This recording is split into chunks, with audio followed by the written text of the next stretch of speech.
안녕하세요. 위클리 세종기업 데이터. 오늘은 7월 15일입니다. 저는 전혜성이고요. 네, 저는 정윤호입니다. 네, 안녕하세요. 정민경입니다. 네, 엄청 오랜만에 하는데 최근에 이제 수출이 조금 네, 꺾이고 있죠. 네,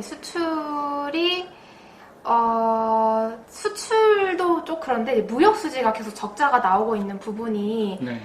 가장 요즘에 어떤 증시의 발목도 잡지만 우리 한국 경제 정체를 바라보는 가장 그 리스크 요인 중 하나로도 이제 볼 수가 있을 것 같습니다. 그래서 저희가 사실 되게 오랜만에 지금 이제 방송을 하려고 앉았잖아요. 그렇죠. 네, 그래서 지금 그 수출에 대한 업데이트도 조금 며칠 몇 달 정도 좀 밀려 있는데, 이제 6월에 나왔던 전체 수출과 지금 현재 7월 10일까지 잠정 수출이 나와 있는 상황이어서 그 두 달치에 대해서만 간단하게 좀 코멘트를 남겨보겠습니다.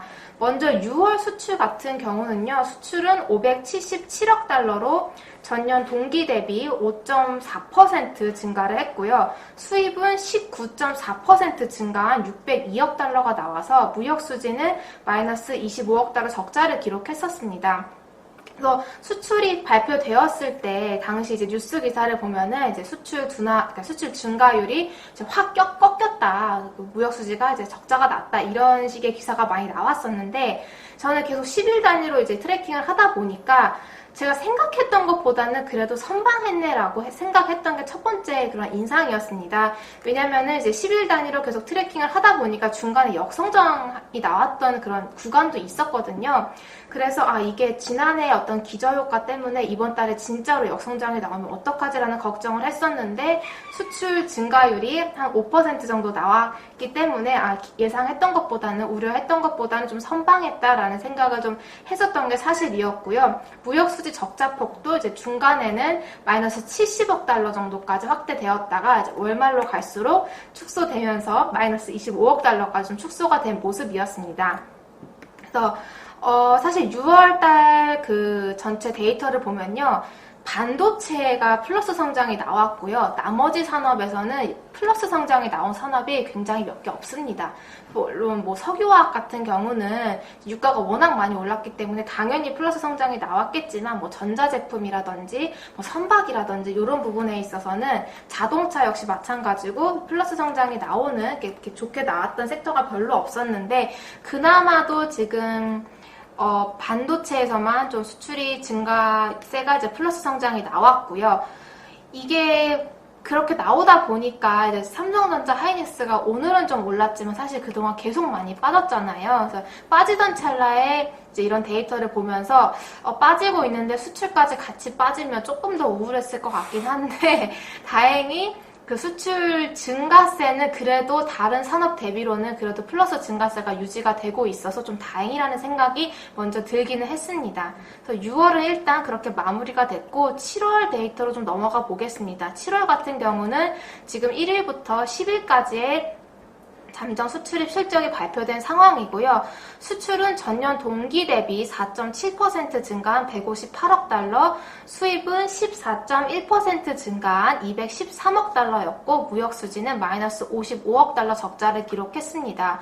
적자폭이 6월 월간 기준보다도 지금 크게 나왔는데, 아마도 월 말로 갈수록 적자폭은 좀 축소될 것으로 예상을 하기 때문에 지금은 이 적자폭의 규모보다는 적자가 아직은 유지되고 있다 정도만 조금 이제 캐치를 해주시면 될 것 같고, 수출은 아직까지는 그래도 플러스 성장이 나오고는 있습니다. 전년 베이스가 높은 상황이라는 것을 감안을 해야 되겠고요. 근데 그럼에도 불구하고 인플레이시하다 보니까 이 4.7% 증가한 부분에 대해서는 그냥 전년도와 유사한 정도만 좀 진행이 된다라고는 사실은 좀 보여지고 있기는 하지만, 어쨌든 이제 역성장까지는 아니었다라고 좀 말씀을 드릴 수 있을 것 같고요. 마찬가지로 반도체는 10%대 성장이 나왔고요. 이번에는 7월 달에는 승용차에서도 플러스 성장이 나왔고, 선박에서도 플러스 성장이 나왔지만, 10일까지 데이터에도 불구하고 컴퓨터나 가전제품, 철강제품 같은 경우는 전부 역성장이 나왔습니다. 그래서 7월 데이터도 보면은 6월과 마찬가지로 몇 달째 지금 비슷한 무역 상황이 지속이 되고 있는데 반도체는 플러스가 나왔고 나머지 산업에서는 역성장이 나온 상황이어서 사실 환율이 워낙 높기 때문에 실제 기업들의 이제 실적이 나왔을 때는 워낙 환산 이익이라던가 평가 이익 등이 반영되면서 생각보다는 선방할 수 있겠지만 지금 인플레 시대에 역성장이 나온 산업 같은 경우는 이제 Q의 직접적인 하락이 있을 수 있다는 부분을 반드시 좀 캐치를 해야 될 것 같고 이제 2분기 실적 시즌이 시작이 되었잖아요. 그러다 보니까 이제 관심 있는 기업들이나 관심 있는 산업들 같은 경우는 기업들 실적 발표를 반드시 들으시면서 하반기 전망을 어떻게 보고 있는지를 꼭 체크를 하셔야 하반기 대응이 좀 그래도 좀 용이하지 않을까 생각이 됩니다. 중간중간에 수출입 데이터 나오는 거 보시면서 이제 중간중간 데이터 트래킹도 하시고 이번에 하반기 실적을 어떻게 보는지 기업들의 뷰 같은 것들을 이번에는 꼭 잘 체크를 해보시는 게 좋을 것 같습니다. 네, 사실 무역 수지랑 외국인들 수급이랑 굉장히 동행하기 때문에 특히 무역 수지도 매우 중요한데 어쨌든 유가가 내려오고 있기 때문에 무역 수지 적자폭은 좀 축소될 가능성이 앞으로 있다라는 점이 그래도 좀 긍정적인 요인 중 하나가 아닌가라고 생각을 좀 하고 있습니다. 물류비도 이제 조금은 안정화되고 네. 있죠. 원자재 가격들도 조금은 안정화되고 있어서 그 부분들이 하반기에 좀 긍정적으로 작용을 했으면 좋겠습니다. 사실 지금 수출 기업들은 좋을 수 있지 않나라는 생각이 드는 게 환율이 워낙 좋고 그다음에 비용단에서 내려왔던 운임이라든가 원자재 가격도 좀 내려오고 있잖아요. 그러니까 뭐 그렇게 2분기 실적이 시장에서 생각했던 것만큼의 이런 쇼크가 나올 가능성은 오히려 좀 없지 않을까라는 생각도 좀 들고 있습니다. 그리고 인플레시다 보니까 판가가 높잖아요. 이미 판가가 높은데 환율도 높으면 사실 이제 그쵸. 나가는 입장에서는 이제 P는 굉장히 좋은 상황일 것 같긴 합니다. 네, 그래서 어쨌든 시장이 저희가 안 하는 사이에 완전 좀 많이 박살이 났는데 이 어려운 시장 속에서도 불구하고 삼양옵틱스라는 주가가 생각보다 견조해요. 그래서 이게 왜 그런가 봤더니 이게 분기 배당을 하는 종목이더라고요. 그러니까 저는 이번에 처음 알았는데 보통 이제 뭐 연말 결산 배당, 뭐 반기 배당을 해주는데 분기 배당해주는 기업은 별로 없잖아요. 삼성전자 정도 뭐 이렇게 되는데 삼양옵틱스가 이제 분기 배당을 이번에 전환을 했더라고요. 그래서 그런 것도 좀 없지 않아 있나라는 생각을 하고 있었는데 어쨌든 이 회사는 디카라고 많이들 부르죠. 그 디카에 들어가는 이제 그 카메라 렌즈를 만들고 있는 회사인데 이 회사는 기존에는 전문가용 렌즈를 기반으로 좀 성장을 했다면 이제 점점 매스 시장이라고 하죠. 그러니까 좀 뭐라고 해야 될까요? 일반 보급형용 이런 쪽으로 이제 점점 이제 회사가 넘어오고 있어요. 근데 아무래도 시장 규모는 전문가용보다는 이런 일반용 시장 규모가 훨씬 큰데 그 전에는 이제 제품 라인업이 없어서 진출을 못했는데 점점 이쪽에 신제품을 출시를 하면서 이제 좀 성장을 하겠다라는 게 이제 이 회사의 지금 포인트가 아닌가 생각을 하고 있습니다. 그래서 21년도 10월에 처음으로 관련 제품을 이제 개발해서 성공적으로 진입을 했고 이제 22년이니까 이제 온기로 그 관련된 실적이 반영이 될 예정입니다. 이제 그동안에는 이제 회사가 이제 연간 매출액 보시면 성장성 측면에서 조금 아쉬운 측면이 좀 있었는데 그래도 시장 규모가 가장 큰 쪽에 신제품 출시하면서 이제 그 성과에 따라서 이제 주가도 그렇고 실적도 그렇고 좀 그러니까 판가름이 좀 나지 않을까 그렇게 있어서 좀 한번 지켜보시면 좋은 기업이 아닌가 보고 있습니다. 또 요즘에 또 카메라 수요가 좋잖아요. 계속 뭐 개인 방송도 개인 방송이 워낙 활성화되다 보니까 이제 그런 시장의 어떤 영향도 이 회사가 또 이런 쪽에 진출을 하게 된 하나의 작용도 있지 않았을까 생각이 좀 듭니다. 삼양옵틱스가 하는 카메라 렌즈가 우리가 흔히 말하는 이제 풀프레임 카메라 이렇게 진짜 카메라처럼 생긴 카메라의 앞에 그거잖아요. 근데 사실 카메라 바디 가격보다 어떻게 보면 렌즈 가격이 훨씬 더 비싼데 전문가용은 삼양 렌즈라고 하면 이제 이런 취미를 가지고 있는 사람들한테는 가성비 렌즈로 유명한 거죠. 그러면서 이제 따박따박 실적이 나오면서 이제 그런 회사였다가 그동안은 좀 더 핫한 종목을 쳤다가 왜냐면 요즘엔 다 폰으로 찍지 이렇게 되면서 하다가 최근같이 장이 힘들어질 때는 어떻게 보면 이런 준수한 실적의 그런 것들이 좀 더 관심을 받는 게 아닌가 그렇게 생각합니다. 네, 두 번째 소개드릴 기업은 포비스입니다. 이게 회사 사업 포트폴리오가 빠르게 개편이 되고 있어요. 그래서 지금 당장 좋다 나쁘다라기보다는 일단 회사의 포트폴리오가 개편이 되고 있기 때문에 한번 관심을 가져보자라는 의미로 소개를 드리고 있는데, 기존에는 이제 카지노용 모니터랑 휴대폰 모듈 사업을 중심으로 이제 사업을 했는데, LG전자가 스마트폰 사업을 철수를 했잖아요. 그래서 가장 큰 타격을 입은 회사 중에 하나가 토비스입니다. 왜냐면 LG전자 휴대폰 모듈을 납품을 했었는데, 어쨌든 이제 본업이라고 해야 될까? 이제 카지노 사업, 그러니까 카지노에 가면 이제 이렇게 게이밍 이렇게 판이 있잖아요. 그런 게이밍용 모니터를 이제 토비스가 만들고 있는데, 어쨌든 이제 코로나 영향 벗어나면서 사람들이 이제 많이 이런 게임을 즐기러 이렇게 오시잖아요. 근데 최근에 이제 중국이나 홍콩의 락다운 이렇게 얘기가 나오고 있는데, 대부분 고객사는 이제 북미향으로 나가고 있기 때문에 네. 그거에 대한 영향은 크지 않다라고 보시면 될 것 같습니다. 어쨌든 이게 회사가 올해도 좀 성장을 할 수 있다라고 보는데, 업황 정상화랑 더불어서 신규 고객사를 추가로 확보를 했어요. 그러니까 이 카지노용 이 모니터 시장을 크게 이제 세 군데 업체가 점령을 하고 있는데, 지금까지는 이제 두 군데만 들어갔었다가 이번에 이제 또 나머지 한 군데를, 크게 보면 이제 네 군데인데 이제 업계 3위, 그다음에 이제 4위 이렇게 되어 있는데, 이제 크게 상위 3개 기업들 중에 두 군데는 들어갔고 한 군데는 못 들어가고 있었는데, 이제 이번에 한 군데가 이제 고객사로 확보가 됐습니다. 근데 올해는 물량이 들어가는 거에 의미가 있다면 내년에 이제 그 관련 물량이 좀 많이 들어갈 수 있다 이렇게 보시면 되는데, 얘네가 신규 고객사를 확보했던 이유가 19년도에 이 3개 중에 한 군데를 확보를 했는데, 이 토비스에서 이 회사에게 납품을 하면서 고객사가 크게 점유율이나 이런 성장을 했어요. 그러니까 이제 이 나머지 안 들어갔던 회사가 얘네 여기 회사 물량 받아서 하니까 많이 컸네? 그럼 우리도 좀 주면 안 되겠니? 라는 그런 이제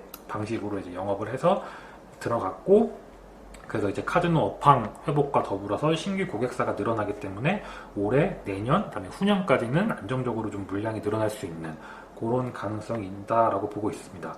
그리고 이제 휴대폰 모듈 사업 하고 있는 거를 철수를 하면서 이제 거의 이제 매출이 제로 가깝게, 빵은 아니지만 일본향으로 좀 매출이 나가고 있는데, 어쨌든 큰 폭의 이제 외형 감소가 예상이 되고 있습니다. 하지만 이제 휴대폰 모듈 사업을 영위를 하면서 취득한 뭐 기술이나 노하우 같은 걸로 LG 디스플레이랑 뭐 덴소, 모비스 이런 것들을 이제 고객사로 확보를 하면서 전장 사업을 지금 추진을 하고 있거든요. 근데 이제 지금 이제 공장을 이제 막 만들고 증설하고 안정화하는 단계가 있기 때문에 지금 당장은 뭔가 좀 성과가 더디다고 해야 되나요? 왜냐면 초기 세팅하다 보면은 뭐 시행착오도 겪을 수 있고, 뭐 생각보다 좀 지연될 수도 있고, 또 그 차량용 반도체가 좀 부족하면서 완성차 입장에서 생산이 원활하게 이루어지지 않으면서 약간 계획대보다는 조금 딜레이가 되는 경향이 좀 있다고 합니다. 하지만 어쨌든 지금 뭐 차량용 반도체 수급 이슈는 어느 정도 해소가 되고 있는 것 같고, 이제 뭐 본업인 카지노는 업황이 회복되고 있고, 그래서 이런 식으로 좀 사업 포트폴리오가 좀 재편이 되고 있어서 지금 당장 막 드라마틱하게 실적이 막 기대치만큼 확 올라간다기보다는 그래도 한 내년 정도를 봐보면서 이제 좀 지켜보시면 좋은 기업이 아닌가 그렇게 좀 생각하고 있습니다. 다음에 이제 세 번째 소개드릴 기업은 신성 ENG입니다. 저희가 이제 예전에 그 한양 ENG, STI 같이 이제 삼성전자 팹 투자 관련된 네. 그런 기업들 소개를 많이 드렸는데, 신성 ENG도 좀 유사한 섹터라고 보시면 됩니다. 클린룸 짓는 기업인데, 삼성전자가 이 클린룸 국산화라고 해야 되나요? 이 국산화할 때 처음으로 이 진행을 했던 회사가 신성 ENG라고 합니다. 그래서 이제 이 클린룸 사업부를 회사에서는 C2 사업부라고 얘기를 하는데, C2 사업부 신규 수주가 20년도에 좀 부진을 했어요. 20년도에 부진을 하면서 21년도 1분기부터 3분기까지 전체적으로 실적이 좋지 않았습니다. 근데 20년 4분기를 약간 저점으로 수주가 회복이 되면서 22년 2분기 이후 매출과 영업이익이 뭐 나쁘지 않을 것 같은 이렇게 좀 예상이 되는 기업입니다. 1분기는 이제 매출이 좋았음에도 불구하고 영업이익이 조금 좋지 않았는데, 그러니까 이게 클린룸 공사라는 게 약간 건설 공사 관련된 좀 유사한 특징이라고 해야 되나요? 그런 네. 것들이 있어서 원가가 좀 선반영이 된 부분이 있다라고 합니다. 그래서 이것들은 2분기나 하반기로 가면 자연스럽게 해소가 돼서 정상화될 가능성이 있는데, 어쨌든 한양ENG, STI, 신성ENG 이 관련된 섹터들은 여전히 업황 자체는 굉장히 좋다라고 보고 있습니다. 그리고 이제 하나 또 특이한 사항은 얘네가 태양광 사업도 같이 하고 있잖아요. 늘 적자를 보면서 회사 전사 수익성을 좀 발목을 잡았던 사업부인데, 어쨌든 2분기에는 금액이 크지 않지만 소폭이나마 흑자로 전환했습니다. 평가 인상이 가장 대표적인 원인이고 2분기에도 흑자 기조가 좀 이어지고 있어서 턴어라운드 종목 만약에 찾고 계신다라고 하면 신성이엔지 한번 관심 가져보셔도 좋지 않을까 생각하고 있습니다. 네, 태양광 같은 경우에 이제 폴리 가격이 계속 오르고 있잖아요. 전 세계적으로 이제 급하니까 가장 뭐 풍력을 빨리 할 수는 없고 원자력은 그렇죠. 더 그러니까 태양광은 가장 빨리 할 수 있는 어떻게 보면 그런 상황이라서 오르고 있는데 그러니까 얘들은 사실 태양광 중에서도 모듈을 만드는 회사거든요. 폴리는 얘들한테 이제 원가에 해당하니까 그게 오른 거랑 대신에 또 어떤 메리트가 있냐면은 이제 작년부터 했나요? 올해부터는 정확하게 기억은 안 나는데 국내에서 태양광 발전 사업자가 이제 장기 계약을 맺을 때 그 태양광 모듈을 만드는데 CO2가 얼마나 들어갔는지를 증명하라고 했어요. 그래서 1등급 모듈, 2등급 모듈, 3등급 모듈인데 우리가 이제 제일 많이 쓰는 게 이제 유명한 롱지 같은 중국산이잖아요. 근데 그런 애들은 우리나라에 그런 걸 들어줄 이유가 없어요. 내가 왜? 이러고 이제 팔면은 걔는 등급 외의 모듈이 되는 거예요. 근데 이제 국내에서 생산하는 모듈 업체들은 그걸 우리는 95g 이하로 맞췄습니다. 이렇게 되면 얘들이 1등급이 되기 때문에 국내에서 장기 계약을 맺고자 하는 발전 사업자들은 국내산 모듈을 써야 되는 게 강제가 되는 거죠. 그전에는 사실은 우리나라 모듈들의 가장 큰 수요처는 미국이었고, 그래서 사람들이 막 그런 얘기도 했었어요. 우리는 다 중국산 사다 쓰고, 미국은 이제 중국과 분쟁 관계이기 때문에, 미국에서는 중국 모듈을 못 쓰기 때문에, 뭐 베트남산 같이 우회해서 가기도 하지만, 우리나라 모듈을 이제 미국에 갖다 팔고, 우리나라에는 중국 모듈을 갖다 팔았는데, 이제 법이 바뀌면서 그런 것들도 이런 우리나라의 현대에너지 같은 데도 모듈 업체잖아요. 거기는 이제 앞단도 조금 더 하긴 하지만 그런 회사들한테 조금 더 좋아진 상황이다라고 말씀드릴 수 있을 것 같아요. 네, 그래서 올해 만약에 그러니까 태양광 사업부가 적자 나오지 않는다라고 하면 저는 조심스럽게 창사일의 최대익 나올 수 있다라고 보고 있거든요. 그래서 이제 반도체뿐만이 아니라 그걸 베이스로 2차 전지 드라이룸이라고 해야 되나요? 그것도 관련된 수주가 좀 늘어나고 있는데 2차 전지 투자가 사실 본격화된 건 지금은 아니잖아요. 조금 시간이 됐는데 왜 이제서야 2차 전지 수주가 늘어나냐면 그전에는 이제 반도체면 삼성 하이닉스면 규모가 크잖아요. 근데 2차 전지는 그동안 상대적으로 좀 규모가 작았는데 얘네도 이제 건설 기술력이나 이런 건 다 가지고 있었지만 이게 좀 사이즈가 안 맞는다고 해야 되나요? 그러니까 뭐라고 표현해야죠? 그러니까 신성이엔지가 갖고 있는 그 몸집이 2차 전지에 들어가기에는 신성이엔지가 좀 컸던 거죠. 근데 이제 2차 전지 산업이 좀 커오면서 이제는 충분히 얘네들도 이제 들어갈 수 있는 그런 뭐라고 해야 될까 여건이 나왔다고 해야 되나요? 네, 다음 설명드릴 기업은 마지막인데 이제 LIG 넥스원입니다.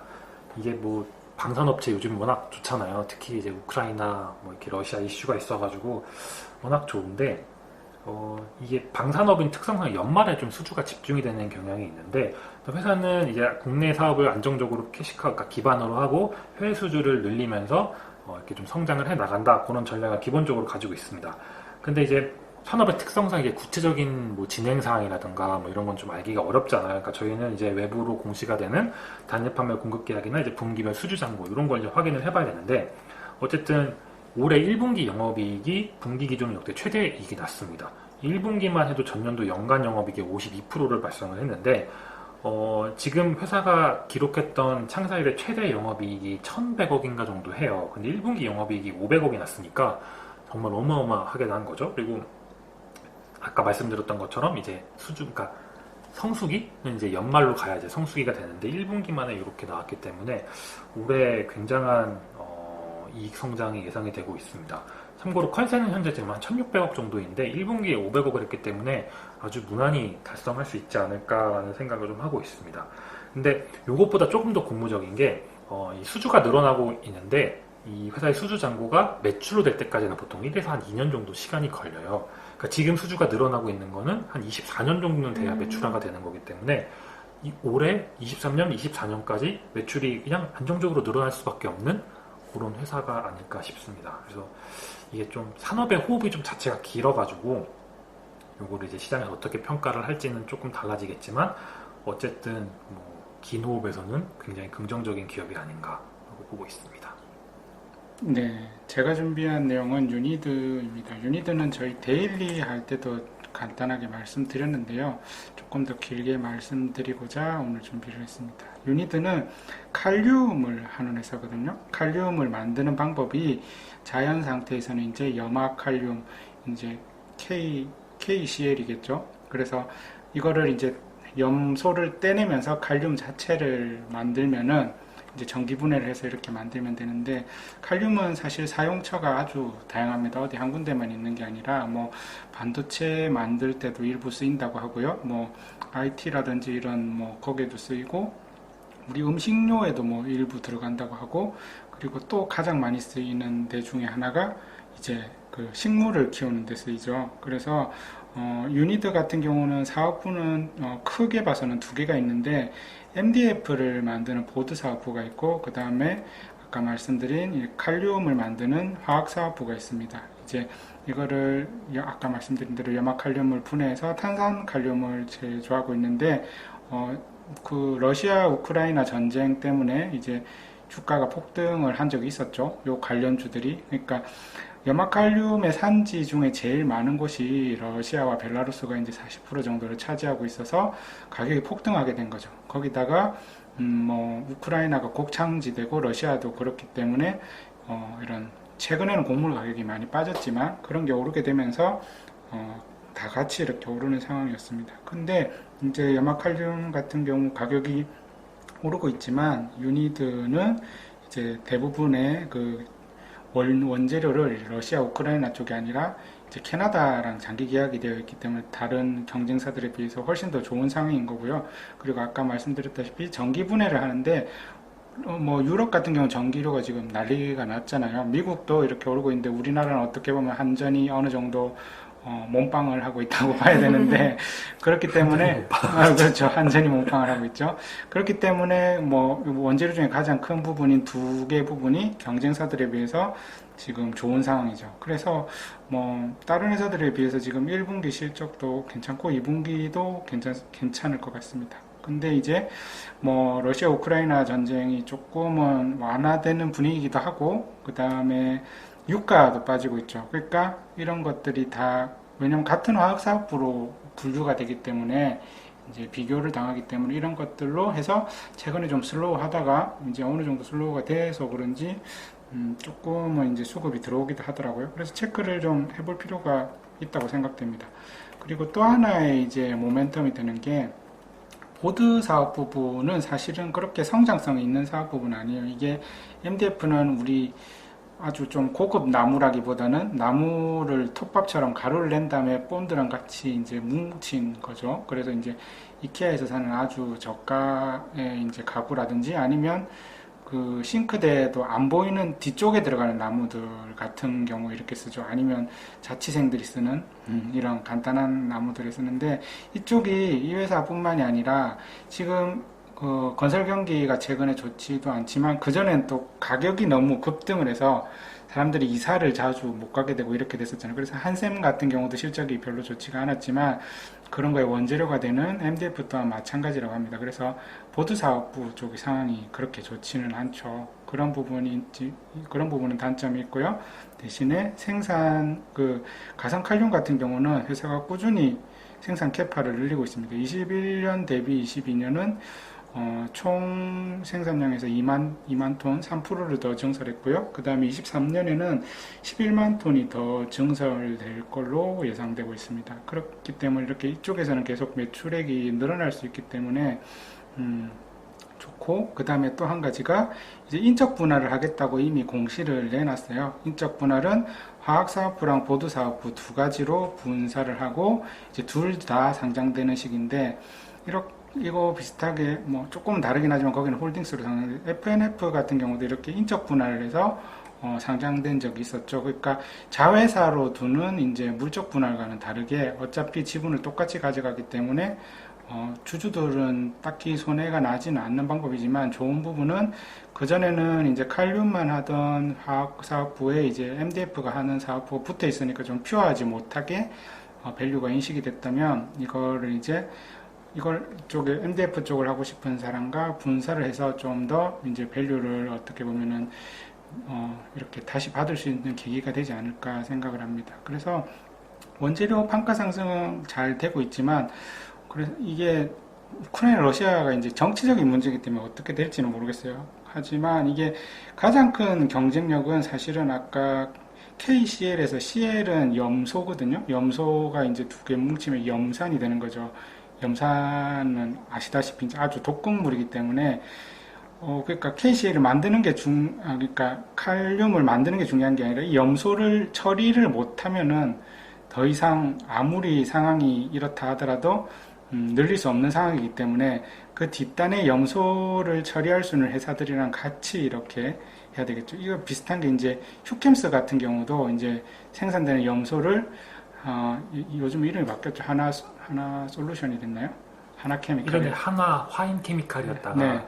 지금 이제 하나 솔루션으로 네. 들어갔죠. 그래서 그 밑에 있는 회사들이 염소를 처리해 주기 때문에 그쪽에 캐파를 늘릴 수 있는 것처럼 이 회사들도 중국에서도 그렇고 이런 밸류 체인이 잘 되어 있기 때문에 이걸 처리할 수 없는 회사들은 경쟁사들은 이제 이걸 증설할 수 없기 때문에 이런 게 해자라고 할까요? 그런 게 있고 제가 잘 몰랐는데 이제 농업에서 이제 중학교 때쯤에 한번 배울 거예요. NPK 해가지고 질소, 인, 칼륨이 이제 농업 비료의 3대 요소가 나오는데 이게 저는 약간 사람으로 치면 영양제 같다라고 생각을 했거든요. 농업을 모르는 입장에서는. 근데 공부를 좀 해보니까 그게 아니라 필수 요소더라고요. 그러니까 이거를 진짜 업으로 예를 들면 미국 같은 데서 이제 엄청 크게 농사를 짓는 사람들 같은 경우에는 어떻게 보면 이거를 쑤셔 넣는다고 해야 되나? 그러니까 예를 들면 토마토 같으면 토마토가 이거를 최대한 흡수를 많이 시키면은 정말 괴물같이 많은 생산량이 나오기 때문에 지금 같은 경우도 사실 그 비료 가격이 엄청나게 올라갔지만 지금은 현장에서도 비료 가격이 문제가 되는 것 같지는 않아요. 왜냐하면 더 크리티컬한 것들이 인건비거든요.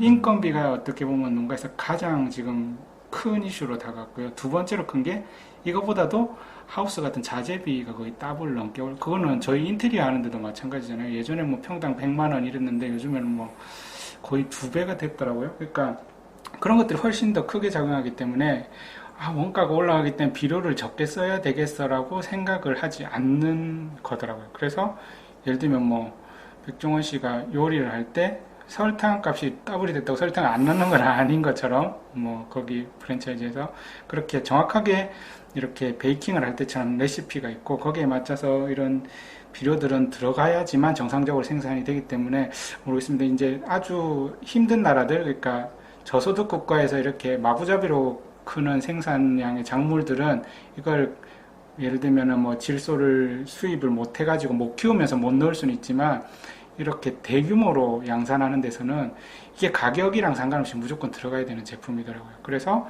이렇게 가격을 잘 막아주게 되면서 지금 뭐 물론 이런 어떻게 보면은 곡물 가격이 많이 내려왔지만 그렇게 되면 곡물을 다시 내년 우크라이나에서 제대로 농사를 못 짓던 거를 내년에는 그 물량만큼 다시 지을 수 있으면 걔들이 또 다 비료 먹어야 되거든요. 그러면은 이게 무조건 나쁜 건가 싶기도 하고 그런 상황이라서 이 회사 자체가 좀 따박따박 할 수 있는 회사인 것 같아요. 엄청 안정적이죠. 네. 그래서 거기다가 이제 모멘텀이 될 만한 게 아까 말씀드린 분사 이슈가 있기 때문에 그런 것들이 이제 올해 하반기에 있으면 한번 잘 지켜보면 좋지 않을까 생각해서 말씀드려봤습니다. 이게 러시아 이슈가 장기화되면 유니트 입장에서는 너무 좋을 것 같고 너무 좋죠. 그리고 이게 혹사 끝나더라도 네. 그 공급망 이슈가 한 번에 해결되지는 않잖아요. 네. 그러니까 기업들 입장에서는 한번 이게 리스크다라고 인식을 하게 되면 어떻게든 이런 다변화라고 해야 되나요? 뭐 이렇게 있기 때문에 어쨌든 제조업 기준으로 PQC라고 본다라고 하면 원재료인 염화칼륨 가격 올라오는 걸 그대로 판가로 다 전가를 시키고 있으니까 전혀 문제가 없고 Q는 말씀하셨던 것처럼 너무나 안정적이고 C는 이제 비용 단인데 이제 얘네들도 수출 많이 하잖아요. 그러니까 이제 운임 내려오고 하면서 비용도 좀 내려올 수 있고. 리스크라기보다는 문제는 그건 것 같아요. 이제 얘가 이제 화학 색태 같이 묶여 있으니까 얘가 이제 PBR이 롯데케미칼 봐라 지금 PBR이 얼마인지 아냐 네가 뭔데 이 PBR을 받냐라고 해버리니까 이게 좀 묻혀가는데 그런 것들이 모르겠습니다. 그 모멘텀이 있어야 되는데 그런 게 생긴다면은 회사가 좀 다르게 인식될 수도 있지 않을까. 그리고 커버 애널리스트가 많지가 않아요. 그래서 그런 것도 있고, 왜냐하면 화학 담당 애널들이 하기에는 시총도 너무 작고 이제 스페셜티 아이템이라서 그런 것 같긴 한데, 또 인기가 있어지면 또 커버가 늘어나겠죠. 네, 그런 상황입니다. 네, 또 좀 다. 네. 네. 오늘은 그래도 주가가 올라서 다행인데, 삼성전자가 다시 6만 전자가 됐더라고요. 네, 오늘 오르긴 올랐는데 좀 삼성에 있으면 네, 올랐죠. 너무 편향돼 있어가지고. 그리고 이제 환율이 오르면서 같이 올랐다는 게 약간 불안하긴 한데, 불안해도 어쨌든 올라서 다행인 것 같습니다. 네, 그럼 저희가 오랜만에 네. 녹음을 했는데 또 하고 다음에 다시 뵙도록 하겠습니다. 감사합니다. 감사합니다. 네, 감사합니다. 본 방송은 개인적인 의견이며 최종 투자 판단은 본인에게 있습니다. 참고 자료로만 활용하시기 바랍니다.